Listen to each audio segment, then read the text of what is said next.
Whenever applying for a teaching job in the UK or the United States or anywhere abroad, listen attentively to these three key things.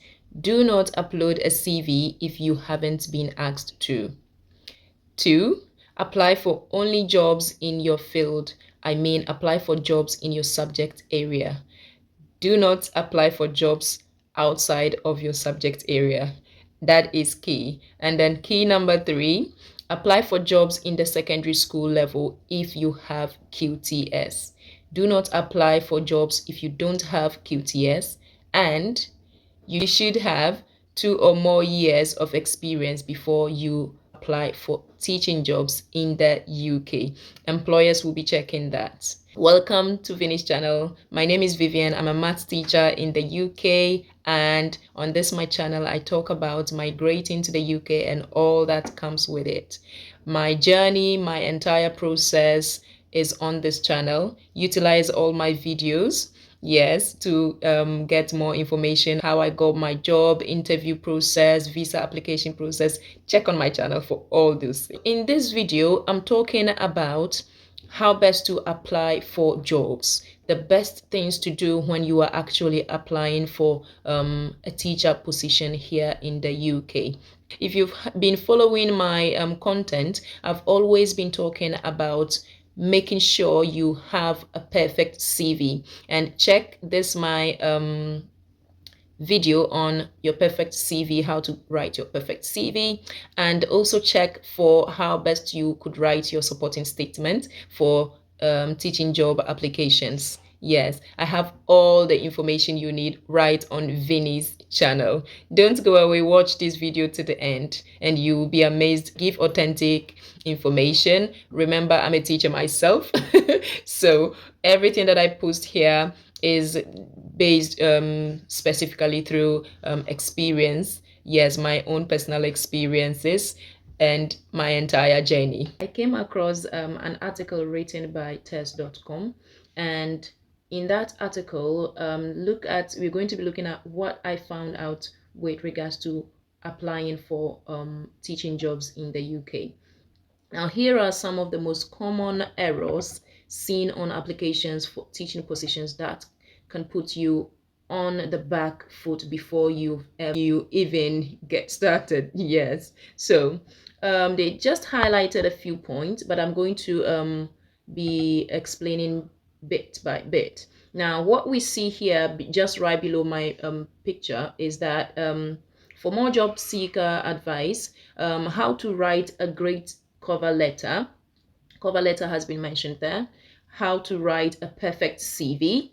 Remember, I have a video on a perfect CV, how to write a perfect CV to suit UK teaching jobs. You might want to check that out. Now, how to make your interview successful. And then these are the 3 key areas that you should be looking at whenever you are applying for teaching jobs abroad. Lack of attention to details. Now listen attentively.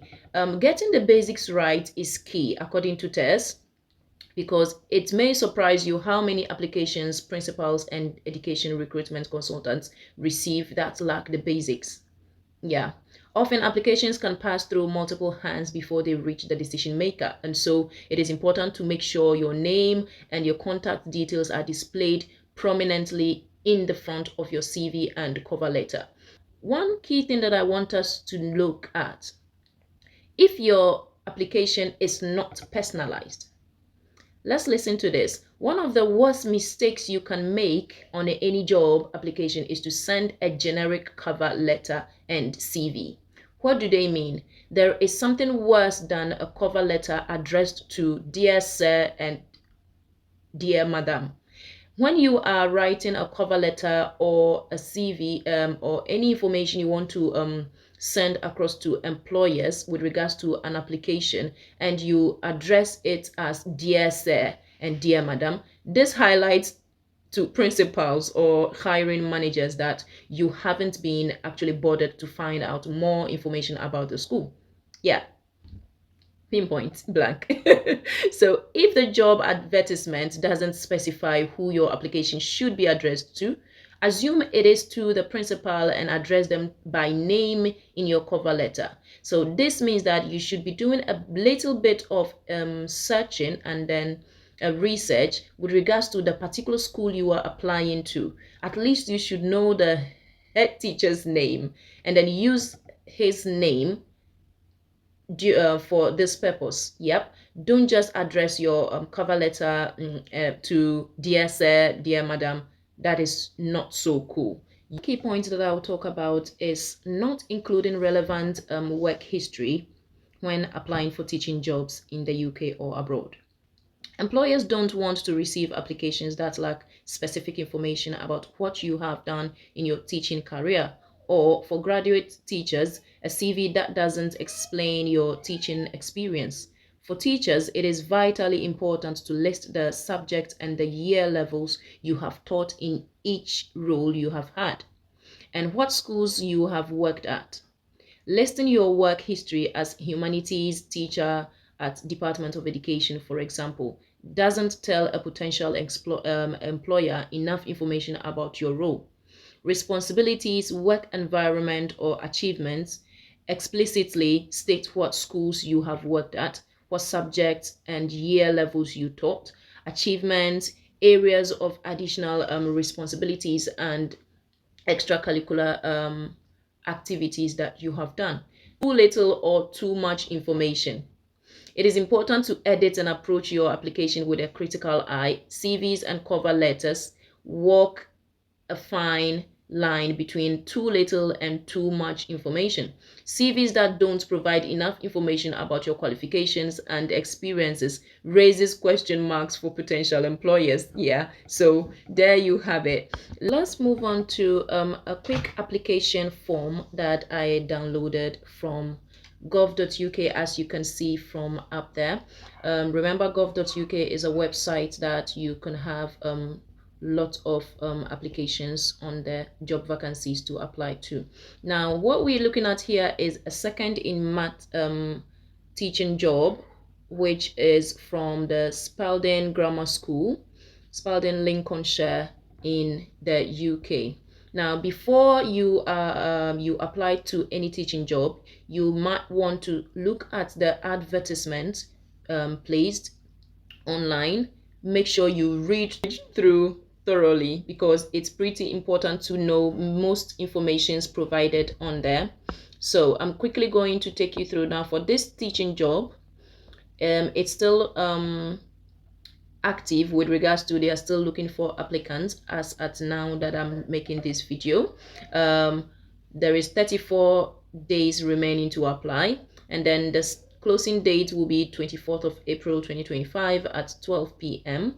midday, and the job role is teacher other plus other leadership roles. Now, visa sponsorship, skilled worker visa can be sponsored.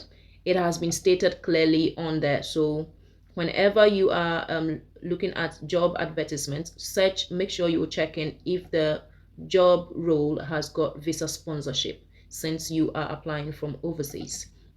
Now, the key stages looked at are key stage 3, key stage 4, and key stage 5. Now, subject is math. This is my area, so don't get me wrong. Pattern is 32.5 hours per day, Monday to Friday. So you're going to be working Monday to Friday. The contract type is permanent. Please don't forget that the contract type is very important to your application. Now, you should note the contract type. Most people coming from overseas, most schools offer 1-year contract. Most other schools offer 2-year contracts. It differs for every school, but with this particular role, we're looking at a permanent contract. Yeah. And looking at the salary range, full-time equivalent salary is going to be ranging from 31,650 to 49,084 annually. So you could do your math and then divide. You could pick any amount, maybe the least amount there, 31,650, divide by 12, and then you could know the actual amount you're being paid in a month.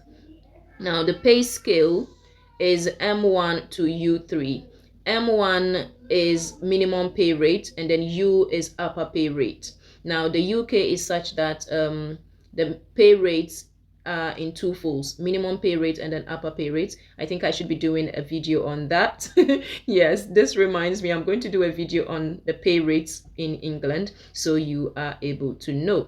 Now, additional allowances. This role actually comes with additional teaching and learning allowance of 3,834 currently.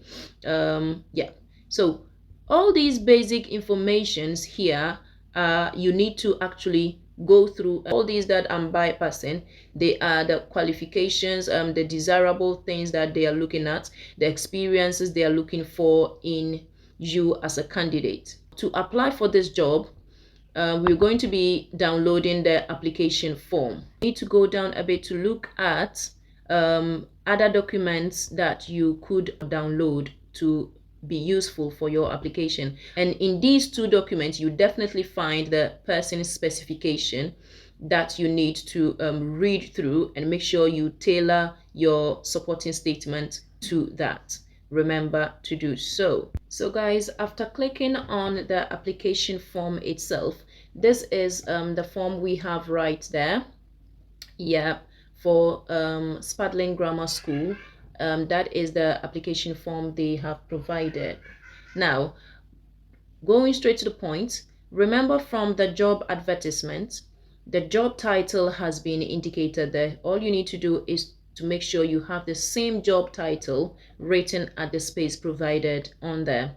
Now, remember there is a key thing below that. Your application should be submitted to. So whenever you are looking out for where to submit your application, every vacancy or every role on the application form, an email will be provided on there, so to guide you where to submit your application. If such email is not on the application form, you might want to check the job advertisement, read through to the last bit. Definitely there is going to be an email there for where to channel or to submit your application. Now we come to personal details. Now at this point we're going to be giving the employers your personal details, your full name. Make sure you fill in such forms in capital letters. Yes, don't forget. So you make sure you fill in this personal details part, your full name, your title. If your title is Mr., if your title is Mrs., if your title is Doctor, whatever your title is, make sure you indicate that. And then your previous names if you have, your home address and the postcode, mobile number, your landline number, your email address. Please make sure your email address is the same email address you're going to be using for your application throughout.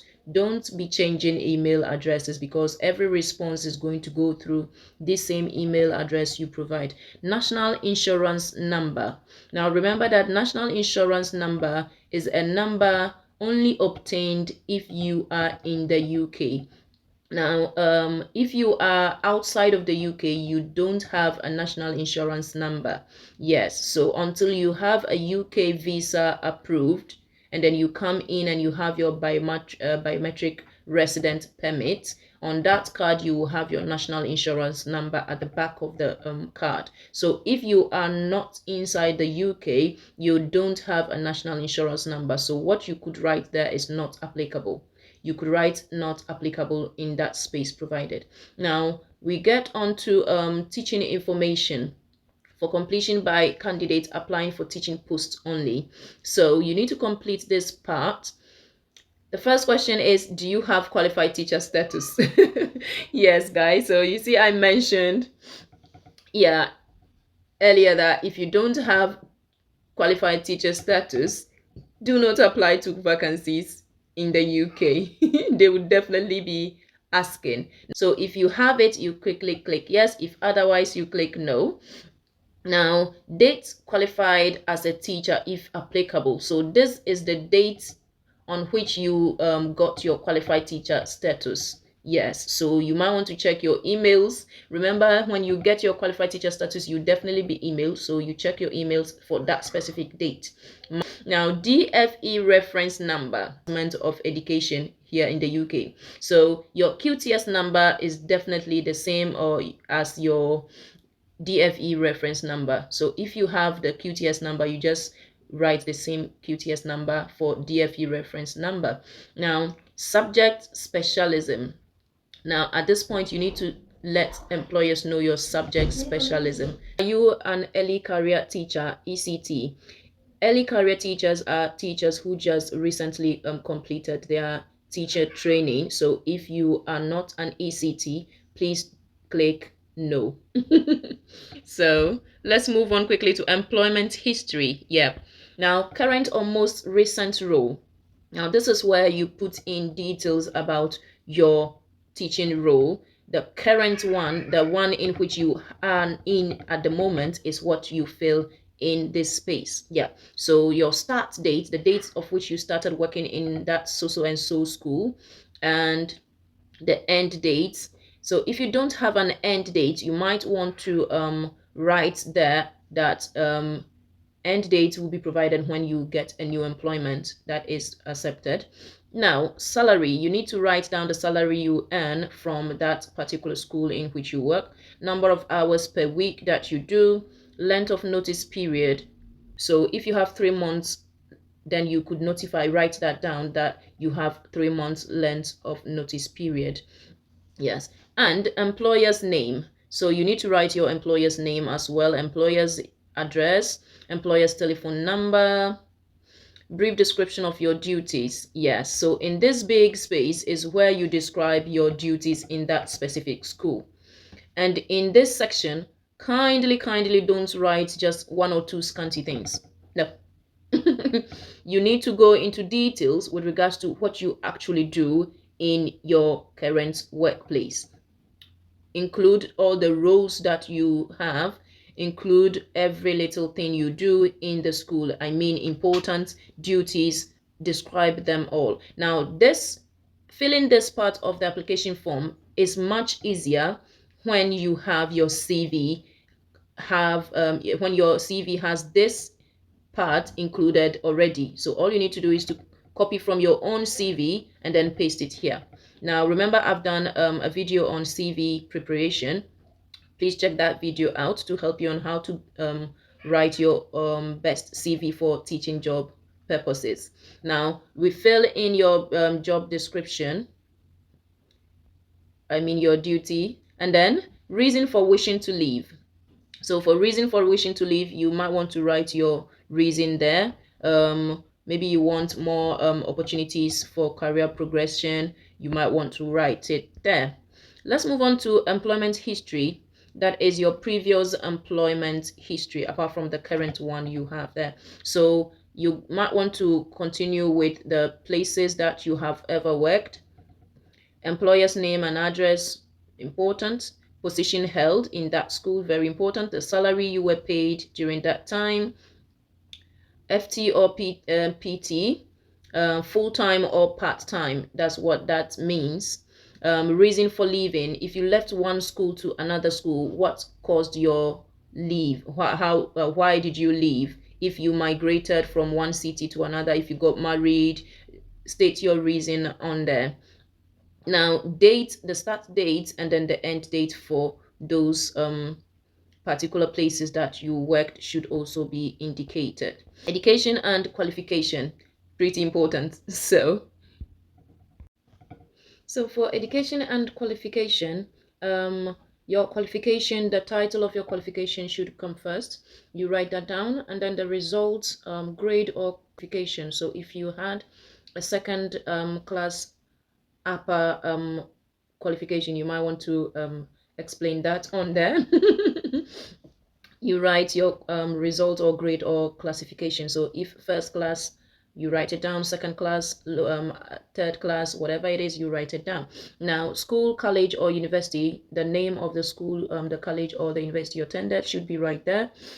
Method, example, full-time course. So if your course was a full-time course, you make sure you write that down, indicate that in there, and then the period of study, the start date, and the end date. So the date you your matriculation date and then your graduation date should occupy these two spaces for start and end.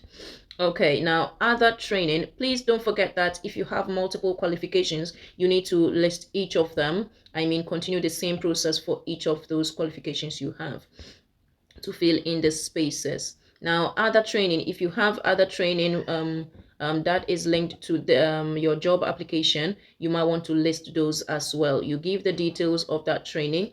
You write the outcomes. Were you certified? Do you have certification for that training? You write it down, the start date and the end date as well. Okay, bingo. Now, personal statement and additional information. So this is the space that you need to put in your supporting statement.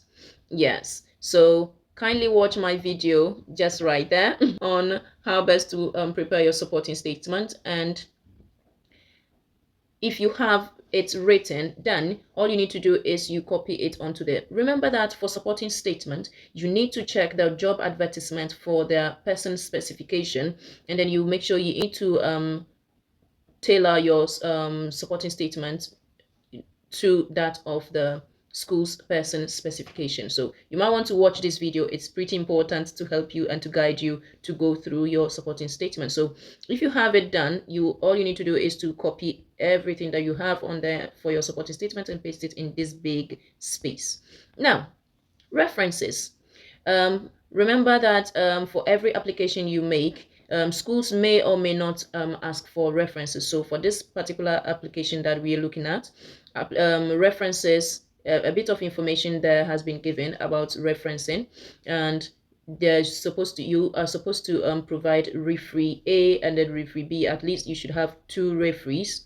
Yes. So what do they actually need from those referees? The referee name is indicated right there. You need to fill that out.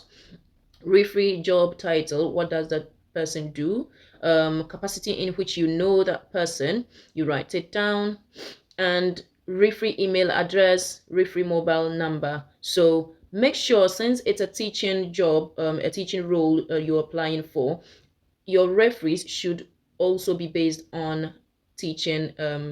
Your referee could be your head teacher, your assistant head teacher, your senior house master. Any of those could be your referees. Don't choose a referee outside of your teaching career. I mean, your teaching job. So yeah, it complicates everything. So make sure your referees are from your school, any of the schools that you have ever taught. That is going to go a long way to help you. So you could provide details of multiple referees for that section. Now, confirmations. Yes, we need to confirm one or two things. Some application forms do not come with these confirmations, but those that for those that come with this confirmation, you need to fill it out. It is pretty important. Some application teaching rules also demand that you fill this form separately, and then you attach it to the email you're going to send to for the submission of your form. You include that as well. But for this particular application, it has been included. So let's look at delve into it and know how best to go about it. So you need to confirm that you are legally entitled to work in the UK. So if you do not have the right to legally work in the UK, you have to indicate that here. So it says, I confirm that I'm legally entitled to work in the UK. By taking this, what you are telling the employers is that you have the right visa and that you are in the UK and you are applying for this job. Yes. So if it is otherwise for you, you might want to leave it blank or write not applicable against it. Okay, so the second one is, I confirm that I'm not barred by the disclosure and barred service from working with or applying to work with children or included in DBS children barred list. So DBS is similar to your police check that you bring in, your police check that you have from your home country. So if you have a police check from your home country, and then you can confirm that you have that, then you might want to click this. Okay. And the next one says, I agree that the appropriate inquiry may be made to the DBS. So whatever police check you have from your home country, when you are offered a job, you will undergo another police check here in the UK, and that's what we call the disclosure and bearing check, which is DBS. You are going to do another police check here in the UK, which we call the DBS. So that will be based on the DBS, the police check certificate you have from your home country. Yeah, so you're going to be doing that when you finally get a job here in the UK. But for this, for application purposes, you might want to put in that you have police check from your home country. And then the last one is, I hereby give my consent for the information provided on this form to be held on computer. Yeah, so you agree to that. Now, remember, back to the DBS, if you tick that button close to the DBS, and then it means you're saying you agree that the appropriate inquiry may be made from your home country about you, about, yeah, everything about police check. Yes, that is going to be used to do your DBS here in the UK for you. And then you acknowledge that the employer may search online for any of my publicly available information. So before an employer employs you, they're going to go through all your details online. So if you have a Facebook account, your TikTok, your Instagram, be a good person on there before you start applying for teaching roles in the UK, because all those will be looked at. Yes, all those will be checked just to make sure you are a perfect person for the role. And again, don't forget, you're going to be working with students and children. So that is why they have to undergo all these checks about you. Relationship disclosure. So are you related to any member of the governing board or existing employees of the school? So if it is a yes, you click yes. If it is a no, you click no. If you click yes, it means you have relatives, you know somebody from the governing board. They give priorities to such people applying for job roles. Yeah, so, but for you who is coming from a foreign country, all you need to take is no there. And then final part, I think, is declaration. You need to sign your signature, make sure your name is on there, and then you include the date that you have filled in the application form.